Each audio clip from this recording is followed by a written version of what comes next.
안녕하세요. 주식 분석가 달수입니다. 금일은 테슬라와 엔비디아, 애플에 대해서 말씀드리겠습니다. 우선 최전방 산업인 자동차를 판매하는 회사가 테슬라죠. 거기에 유행이 분 주식이에요. 특정 해에 유행이 크게 분 주식들은 하락기가 왔을 때 큰 폭으로 빠지거든요.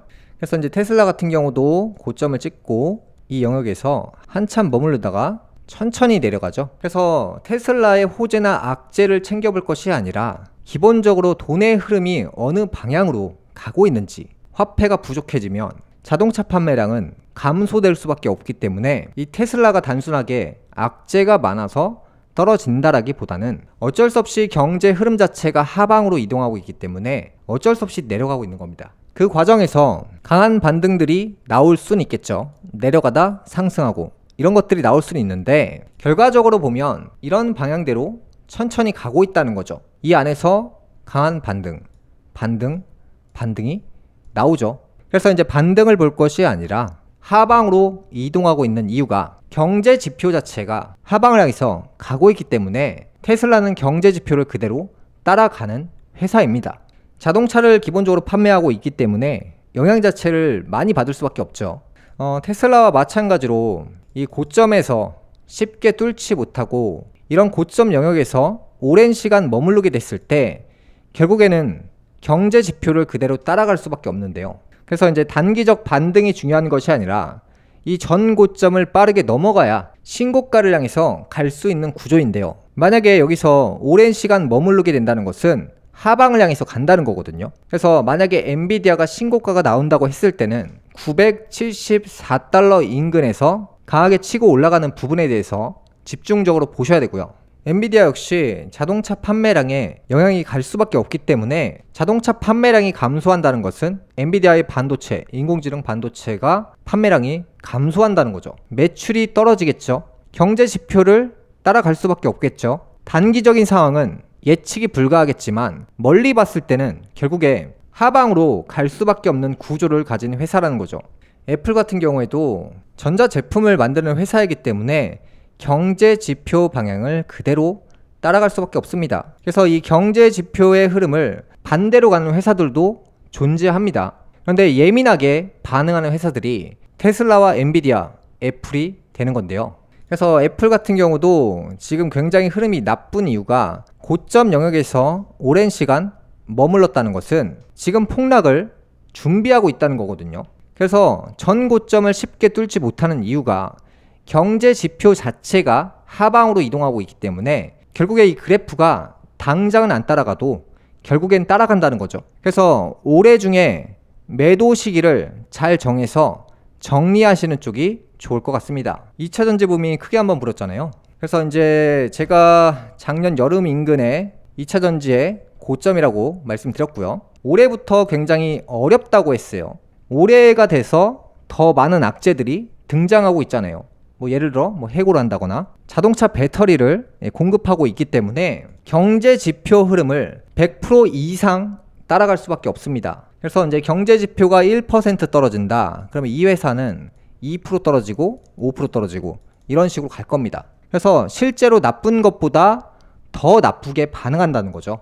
그래서 이제 에코프로나 에코프로 BM, 금양, 포스코 홀딩스 이런 회사들은 다 같이 봐야 되는데요. 2025년이 되면 공장이 완공돼서 매출이 증가한다는 사실 생각할 필요가 없어요. 그런 예측 호재들은 이미 전부 다 발표가 됐기 때문에 호재가 주가에 전부 다 반영이 된 거예요. 주가에 미리 선 반영이 돼서 주가는 먼저 오르고 이후에 매출이 좋아도 공장이 완공돼도 주가 자체는 이후에 장기적으로 떨어집니다. 주식은 패턴이 무조건 선 반영이고 결과 자체가 좋아도 떨어지는 형태로 갑니다. 금양 같은 회사도 완전히 고평가되어 있는 형태죠. 20년, 30년 동안 성장해야 될 치가 주가에 전부 다 반영됐다는 거죠. 그래서 앞으로 몇십 년을 성장해도 결국에 이미 주가가 고평가이기 때문에 성장 여부와 관계없이 떨어질 수밖에 없습니다. 포스코 홀딩스 같은 경우도 마찬가지죠.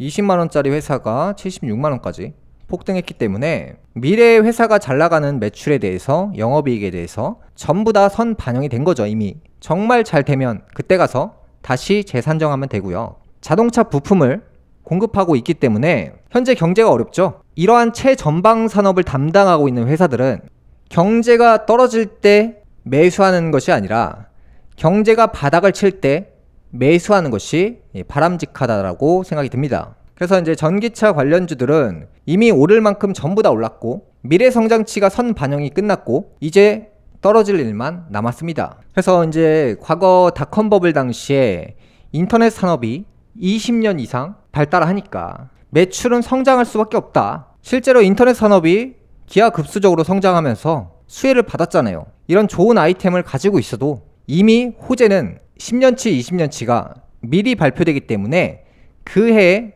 올라가고 끝납니다.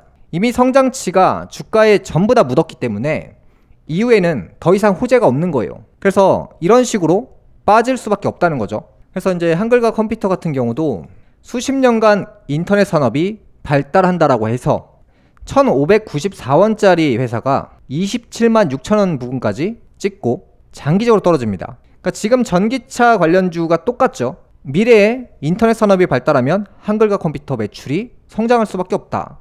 실제로 성장했죠. 성장에 맞게 1년에 조금씩, 1년에 조금씩, 1년에 조금씩 이런 식으로 올라가는 게 아니라 특정 해에 붐이 불어서 장기 투자할 사람들이 10년, 20년 들고 갈 사람들이 그 해에 전부 다 사버려요. 그러면 그 해에 최고가가 나오죠. 수십 년치 성장치가 주가에 묻어있기 때문에 선 반영이 끝난 거예요. 이후에 하락할 수밖에 없습니다. 그러니까 그게 지금 엔비디아고 테슬라고 애플이고 에코프로고 굉장히 비슷한 흐름입니다. 최고가를 찍으면 내려갈 수밖에 없다는 거예요. 미래의 성장에도 주가는 오히려 떨어집니다. 자, 다우기술 같은 경우도 똑같죠. 미래의 인터넷 붐으로 실제로 엄청난 수혜를 받으면서 매출을 일으켰죠. 그래서 이 그래프를 잘 보시면 미래에 이 회사가 수십 배 성장한다 라고 해서 주가가 미리 수십 배가 올라가 버리죠. 그래서 가치 반영이 끝나요. 그래서 이 주가가 유지가 되는 게 아니라 쭉 떨어집니다. 이후에 미래에 뭐 성장하고 그런 이유 상관없어요. 미국 회사들이 지금 딱 이 모습이거든요. 이제 가치 반영이 끝나면 이후에는 호재 자체가 없어요. 20년치 호재를 반영한 거기 때문에 호재가 나와봤자 미리 알던 내용이에요. 뭐 예를 들어서 에코프로가 25년도에 26년도 인근에 공장을 완공한다. 이미 아는 내용이잖아요. 그래서 주가가 올라갔고 선 반영됐기 때문에 떨어지겠죠. 다우기술이 인터넷 기술 발달로 성장했습니다. 실제로. 그래서 이제 고점 찍고 선 반영 끝내고 하락하고 그 다음에 바닥 찍고 본격적으로 치고 올라갑니다. 만약에 테슬라와 엔비디아, 애플, 에코프로, 금양, 포스코 홀딩스를 꼭 장기 투자를 하셔야 된다면 몇 년 있다 사야 돼요.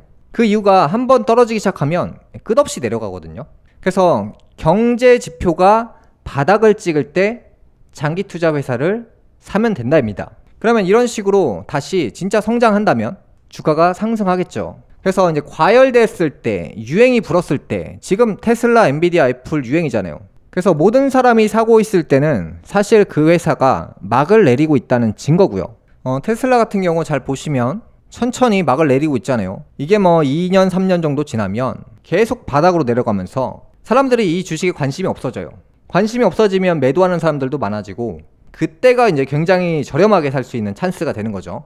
비트컴퓨터 같은 경우도 컴퓨터 산업이 발달을 하면서 미래 성장치가 호재로 작용하면서 이렇게 폭등해버리잖아요. 그래서 미래에 이만큼 성장할 수 있다라고 예상해서 주가가 폭등하죠. 실제로 수십 년간 성장했잖아요. 그 다음에 이제 쭉 빠지는데 경제 지표가 바닥을 찍었을 때 매수를 해도 늦지 않다는 거죠. 그래서 이제 그 시기 이유가 지나면 다시 회사가 적정 주가를 향해서 올라갑니다. 그래서 기본적으로 지금은 경제 지표 자체가 하방으로 가고 있기 때문에 대부분의 이 우량주들은 경제 지표를 따라갈 수밖에 없습니다. 이제 이게 갑자기 뭐 내일 돼서 폭등할 수도 있고 다음 달 돼서 폭등할 수도 있습니다. 그런 내용은 아무도 몰라요. 1년 이상, 2년 이상, 3년 이상 천천히 경제 지표를 향해서 그래프가 그 방향으로 가기 때문에 이제 강한 반등들이 나왔을 때, 좀 많이 올라왔을 때 그때 정리하시는 것이 바람직하다라고 생각이 듭니다. 금일방송은 여기까지 하겠고요. 다음 시간에 뵙겠습니다. 감사합니다.